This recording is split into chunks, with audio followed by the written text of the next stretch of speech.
আমৃত্য ভালোবাসি তোকে। লেখনীতে সালমা চৌধুরী। মেঘের চিৎকারের শব্দে আবিরের হৃদয় কেঁপে উঠেছে। সহসা ফোন ফেলে ছুটে যায় রান্নাঘরে। গরম তেল ছিটকে পড়েছে মেঘের হাতে পায়ে।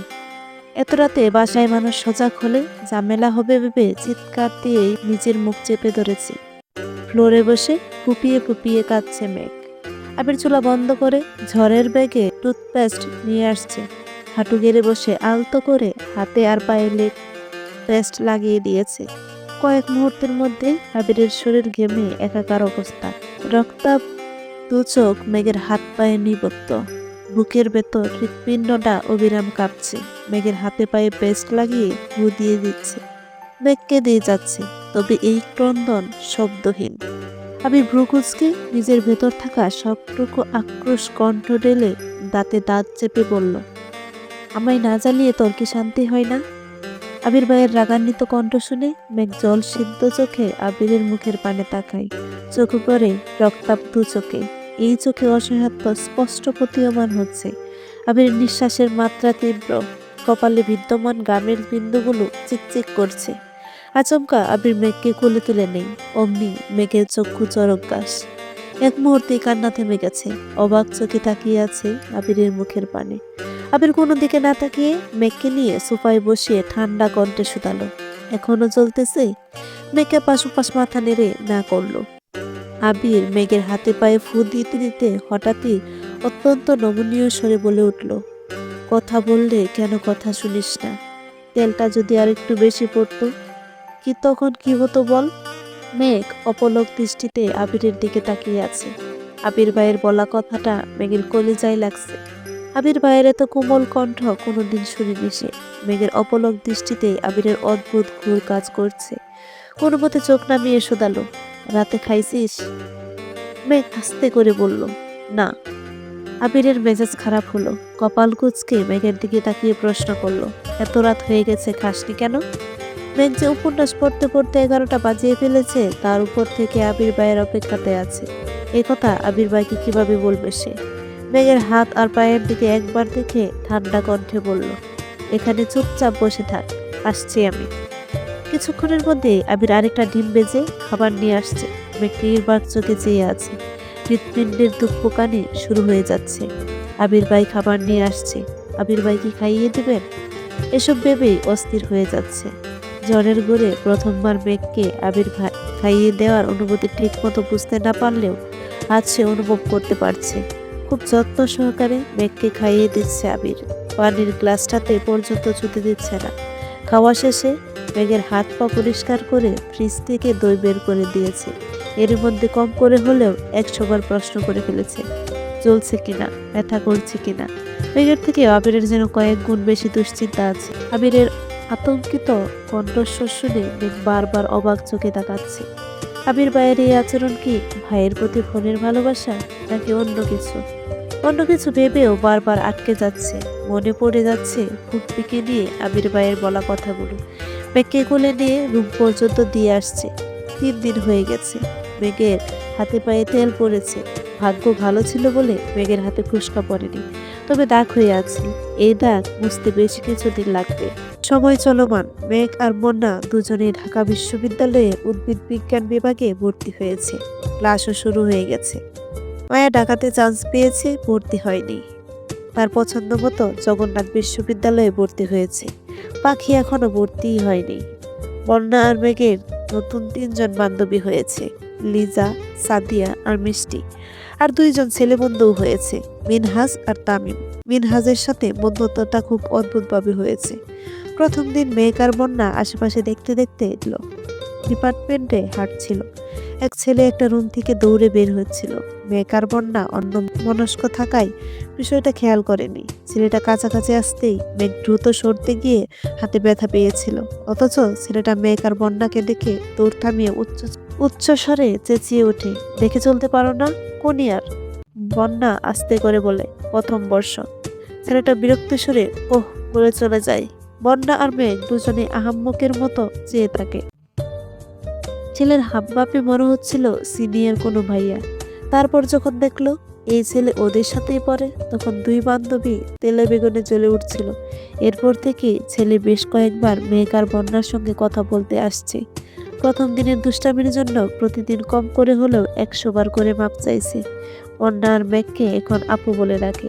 সেই মিনহাজের সাথে ভর্তির দিন থেকে তামিমের পরিচয় আস্তে আস্তে ভালো বন্ধুত্ব হয়ে গেছে। মিনহাজের মাধ্যমেই বন্যা আর মেঘের সঙ্গে তামিমের খুব ভালো বন্ধুত্ব হয়ে গেছে। আজ শুক্রবার, বাড়িতে মিম, আদি আর মেঘের হইচই চলছে। আবির সকাল সকাল উঠে নাস্তা করে বেশ খানিকটা সময় ধরে ভাই বোনদের দুষ্টুমি দেখছে। দুপুরের পর আবিরের বড় মামা আসছেন। ওনার বড় মেয়ে মায়েশাকে ছেলেপক্ষ দেখতে আসবে, তাই উনি সবাইকে দাওয়াত দিতে আসছেন। যদি পছন্দ হয় বিয়ের দিন তারিখ ঠিক হয়ে যাবে। আলী আহমদ খান স্বাভাবিক কণ্ঠে বললেন, আমি এখন যেতে পারবো না। আপনি বরং আবিরের মাকে নিয়ে যান, বিয়ে ঠিক হোক, বিয়ের সময় সবাই যাব ইনশাল্লাহ। বড় মামা আবিরের দিকে তাকাতে আবির বলে উঠল, বড় মামা আমায় যেতে বলো না প্লিজ, আমার অনেক কাজ আছে। তুমি আসছো যেহেতু আম্মুকে আজ নিয়ে যাও, এতে কোনো সমস্যা নেই, তবু আমায় যেতে বলো না। বড় মামা একটু রেগে বললেন, এখন তোদের সমস্যা শুনছি, কিন্তু বিয়ের সময় আমি কারো কোনো সমস্যা শুনতে চাই না। আমার মেয়ের বিয়েতে সবাইকে উপস্থিত থাকতেই হবে। আমি ঠান্ডা কণ্ঠে বলল, যদি চাও সবাই মাইশা আপুর বিয়েতে উপস্থিত থাকুক, তাহলে আগামী মাসের মাঝামাঝিকে তারিখ দিও, বাকিটা তোমাদের ইচ্ছে। এই বলে আবির চলে গেছে। আগামী মাসে মিম আদির বার্ষিক পরীক্ষা শেষ হবে, তারপর বিয়ে হলে সবাই যেতে পারবে। এজন্য আবির বিয়ের তারিখ আগামী মাসের মাঝামাঝি দিতে বলেছে। কয়েকদিন পর সকালবেলা খাবার টেবিলে সবাই একসাথে খাবার খাচ্ছিল। আলী আহমদ খান হঠাৎই বলে উঠলেন, আবির, তোর কি কিছুদিন সময় হবে? আবির বাবার দিকে তাকিয়ে প্রশ্ন করলো, কেন? আলী আহমদ খান বললেন, তোকে রাজশাহী যেতে হতো। আবির ভাই রাজশাহী যাবে শুনেই মেঘ আটকে ওঠে।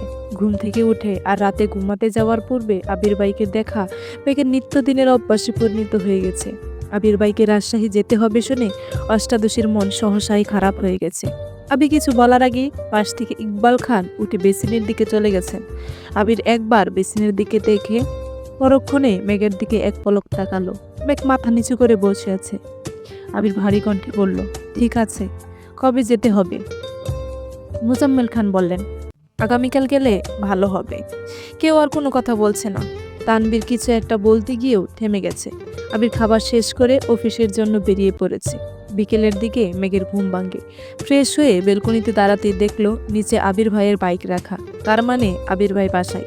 মেঘ রুম থেকে বেরিয়ে আবিরের রুমের দরজায় পা রাখতে রাখতে ডাকলো, আবির ভাই। পর্দা সরাতেই চোখে পড়ল রাকিব ভাইয়া সহ আরো 3-4 ছেলেকে। মেঘ সঙ্গে সঙ্গে দরজা থেকে সরে গেছে। মেঘ ওড়না মাথায় দিতে ব্যস্ত। আবির দরজা পর্যন্ত এসে বলল, কি হয়েছে বল। মেঘ মোলায়েম কণ্ঠে বলল, ছাদে যাব, চাবিটা কি দেওয়া যাবে? আমি স্বাভাবিক কণ্ঠে উত্তর দিল, তুই দাঁড়া, আমি নিয়ে আসছি। রুমে ঢুকতেই রাকিব বলে উঠল, বাহ আবির বাহ। এখন থেকেই বউকে। এটুকু বলতেই আবির রাকিবের মুখ চেপে ধরে বিড়বিড় করে বলল, মুখটা বন্ধ রাখ, ও বাইরে আছে, শুনতে পাবে। উচ্চস্বরে রাসেল, লিমন আর মুবারক শিশির বলে উঠল, ও। আবির রাকিবকে ছেড়ে ছাদের চাবি মেঘকে দিয়ে গম্ভীর কণ্ঠে বলল, 1 ঘন্টার মধ্যে নিচে আসবি। আচ্ছা বলে যেতে নিয়ে আবার থমকে দাঁড়ালো। আবির তখনও দরজায় দাঁড়িয়ে আছে। মেঘকে দাঁড়াতে দেখে প্রশ্ন করল, আবার কি হলো? মেঘ আস্তে করে বলল, রাকিব ভাইয়া বাসায় আসছে, ভালো মন্দ খবর নেওয়া দরকার না? আবির কপাল কুঁচকে তাকালো, ধীর স্থির কণ্ঠে বলল, এখানে রাকিব ছাড়াও আরো কয়েকজন আছে, সবার সাথে কথা বলার আপাতত কোনো প্রয়োজন নেই, আর তোর পক্ষ থেকে আমি রাকিবের খবর নিব নে, যা এখন।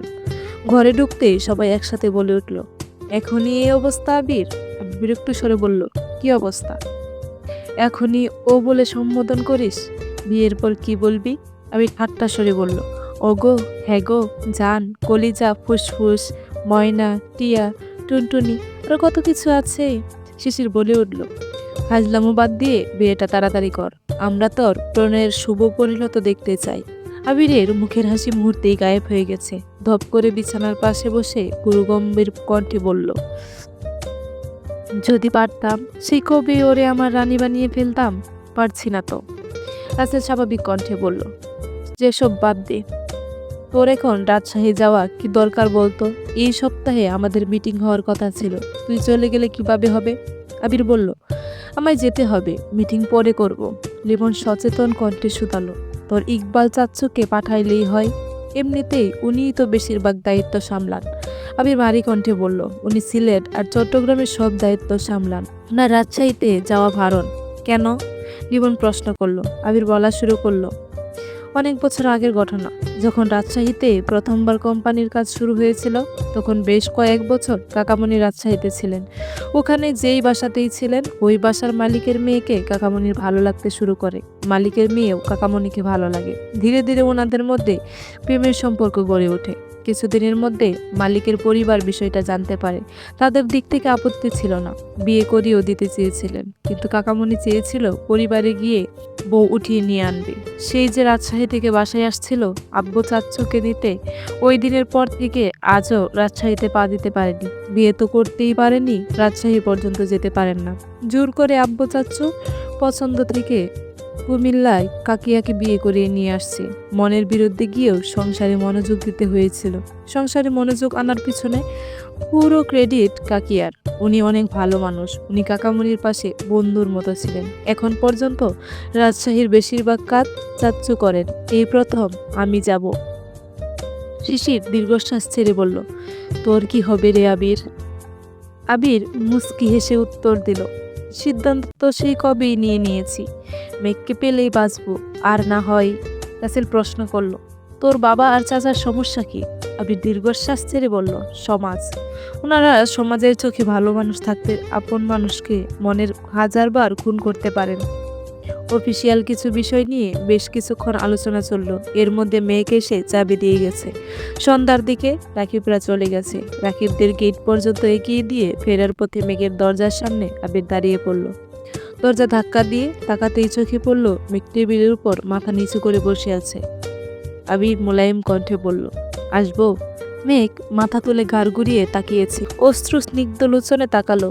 অমনি গাল বেয়ে নোনা জল গড়িয়ে পড়তে শুরু করে। আবিরের দিকে মেঘ আবার মাথা নিচু করে ফেলেছে। আবির এগিয়ে এসে মেঘের পাশে দাঁড়িয়ে প্রশ্ন করলো, চা খাবি নাকি কফি? এমন প্রশ্ন শুনে পুনরায় মুখ তুলে আবিরের মুখের পানে তাকালো। এই যে সে কান্না করছে, কই একটু সান্ত্বনা দেবে, তা না। মেঘ মনে মনে ভাবছে, কখন কি বলতে হয় এই বেটা কিছুই জানে না। মেঘের বৃহৎ অক্ষি যুগল আবিরের চোখে নিবদ্ধ। গাল বেয়ে এখনো নোনা জল গড়িয়ে পড়ছে। আবিরের উষ্ঠদয় কিছুটা প্রশস্ত হলো। কণ্ঠ খাদে নামিয়ে বলল, এই যে কান্না করছিস, একটু পর তো মাথা ব্যথা শুরু হবে। তুই নিজের চিন্তা নাই করতে পারিস, আমার তো করতে হবে। মেঘ স্নিগ্ধ আঁখিতে তাকিয়ে প্রশ্ন করলো, আপনার চিন্তা করতে হবে কেন?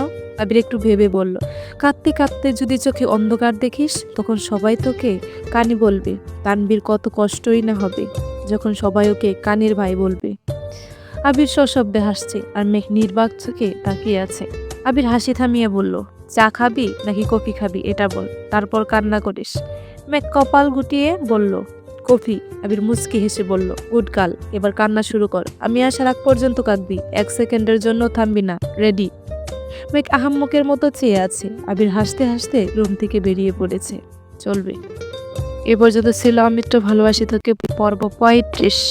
পরবর্তী পর্বগুলো খুব দ্রুত আসছে। সবাই ভালো থাকবেন, সুস্থ থাকবেন। আল্লাহ হাফেজ।